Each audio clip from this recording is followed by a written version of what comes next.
قل هو الله أحد الله الصمد لم يلد ولم يولد ولم يكن له كفوا أحد. قل أعوذ برب الفلق من شر ما خلق ومن شر غاسق إذا وقب ومن شر النفاثات في العقد ومن شر حاسد إذا حسد. قل أعوذ برب الناس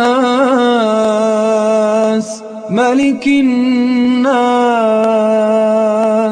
إله الناس من شر الوسواس الخناس الذي يوسوس في صدور الناس.